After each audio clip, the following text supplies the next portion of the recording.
ನಮಸ್ತೆ, ನಾನು ಗಣರಾಜ್ಯೋತ್ಸವದ ಬಗ್ಗೆ ಒಂದೆರಡು ಮಾತುಗಳನ್ನು ಹೇಳಬಯಸುತ್ತೇನೆ. ಭಾರತದ ಗಣರಾಜ್ಯೋತ್ಸವ ಸಮಾನತೆ, ಸೌರತ್ವ, ಏಕತೆ ಮತ್ತು ಸಮಗ್ರತೆ ಸಂದೇಶವನ್ನು ಸಾರುತ್ತದೆ. ಇದು ಪ್ರತಿಯೊಬ್ಬ ಭಾರತೀಯನಲ್ಲಿ ದೇಶಭಕ್ತಿಯ ಭಾವನೆ ಮತ್ತು ರಾಷ್ಟ್ರೀಯತೆಯನ್ನು ಮೂಡಿಸುವ ದಿನವಾಗಿದೆ. ಭಾರತೀಯ ರಕ್ಷಣಾ ಸೇನೆಗಳು ಗಣರಾಜ್ಯೋತ್ಸವದ ಸಂದರ್ಭದಲ್ಲಿ ರಾಜಪಥದಲ್ಲಿ ಪರೇಡ್ ನಡೆಸುತ್ತದೆ. ಇದು ನೋಡುಗರಲ್ಲಿ ದೇಶದ ಬಗ್ಗೆ ಗೌರವ ಸೂಚುವ ಕ್ಷಣವಾಗಿದೆ. ಗಣರಾಜ್ಯೋತ್ಸವ ಪರೇಡ್ ಭಾರತದ ರಕ್ಷಣಾ ಸಾಮರ್ಥ್ಯವನ್ನು ಜಗತ್ತಿಗೆ ತೋರಿಸುವ ಮಾಧ್ಯಮವಾಗಿದೆ.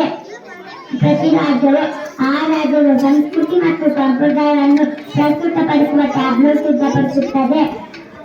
ವಿದ್ಯಾರ್ಥಿಗಳಲ್ಲಿ ಜಾಗೃತಿ ಮೂಡಿಸಲು ಈ ದಿನದಂದು ಶಾಲೆ ಕಾಲೇಜುಗಳಲ್ಲಿ ವಿವಿಧ ಕಾರ್ಯಕ್ರಮಗಳನ್ನು ನಡೆಸಲಾಗುತ್ತದೆ.